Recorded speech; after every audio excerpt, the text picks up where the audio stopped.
In the next few minutes, we'll focus on the standing pivot transfer and the steps to properly execute this technique.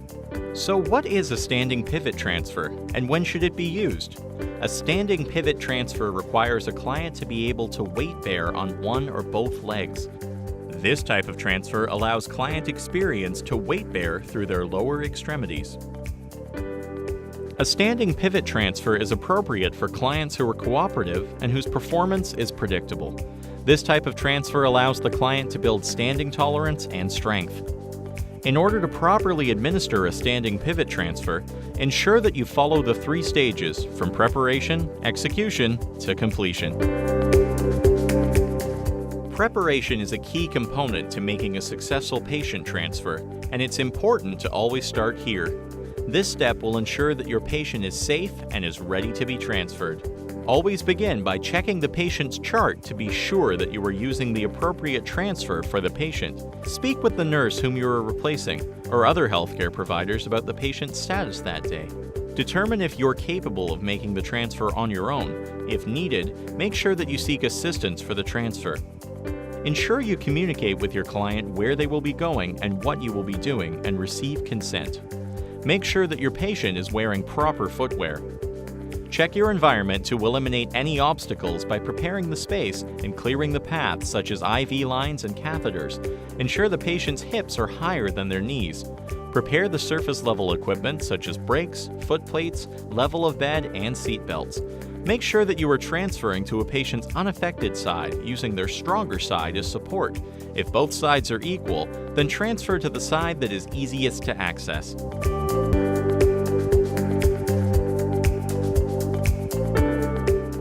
Once you've ensured that the patient is ready for a transfer and that their environment has been prepared, you can start executing the transfer.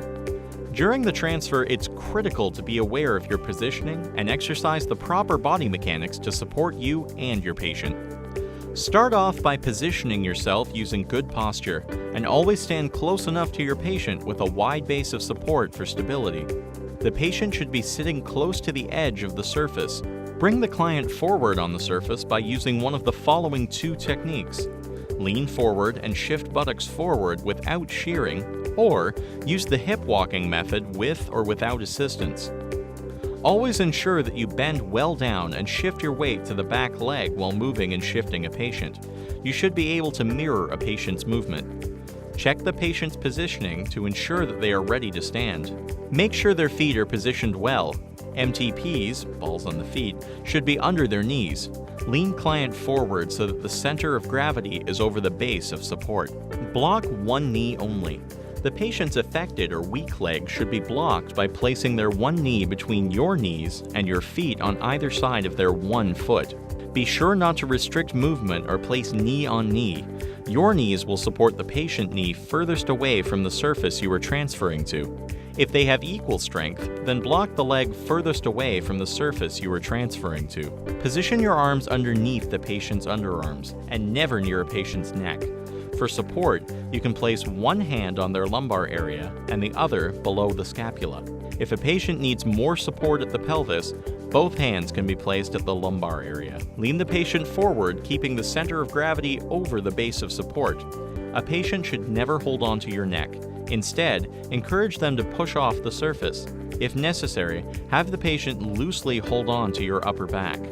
If a patient has low-functioning arms, encourage them to keep their arms in their lap. Facilitate trunk extension by applying a gentle direction to extend their lower back.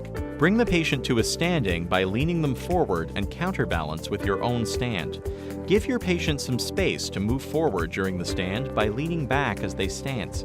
During this time, be sure to continue to support the knee and assist in knee extension. If the patient is leaning forward, apply gentle facilitation at the lower back to encourage trunk extension. If the client is bending at their knees, use correct handling. An example of incorrect handling is when the common balance falls outside the base. Both individuals will lose their balance. Once your patient is fully standing, ask them to begin to turn and take small steps towards the surface. Lower the patient to sit on the surface and make sure that they flex their trunk to place their buttocks well back on the surface. Reposition the patient to ensure proper posture by asking them to move their back or facilitate a hip walk backwards. Finally, check if the client is sitting back enough on a surface by leaning the client forward. If you can fit a hand down toward their seat, then this means they are too far forward. Always check that a patient is sitting level on their pelvis. If you notice uneven shoulder heights or knees that are not even, these are key indicators that they are not seated evenly. In this case, help them to reposition so that they are sitting back enough on the surface and evenly on their pelvis. The last step to completing a patient transfer is to ensure that your client is left in a safe and comfortable environment. Before leaving your patient, assist the client in replacing the setting on their footrest, the orientation of their armrest, or reattach items such as IV lines or leg bags. Ensure you are leaving your client in a safe position with access to call bells or other necessities. Also, ensure that your client is comfortable. Check clothing, lines, temperature, and recreational comfort. Proper positioning is essential to client function and prevention of deformity. Check that your patient's pelvis is level, and make sure that the patient's knees are also level. So now that we've learned how to conduct the 3 stages of a standing pivot transfer, let's watch this transfer being done with all 3 stages combined.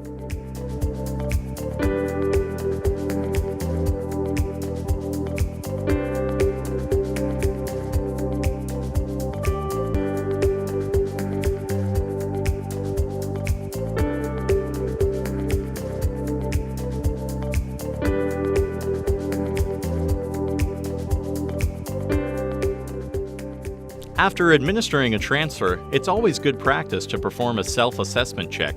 Take note on how the transfer went, how the patient felt, as well as how you felt. Reflect on your surroundings and recount your steps. How was your posture and positioning during the transfer? Did you forget any steps? Was there anything you would do differently next time? Always take your experience and use that knowledge to improve and empower you to build on your skills and technique. Next up, you'll learn how to conduct a semi-standing pivot transfer. Thanks for watching. Until next time, take care.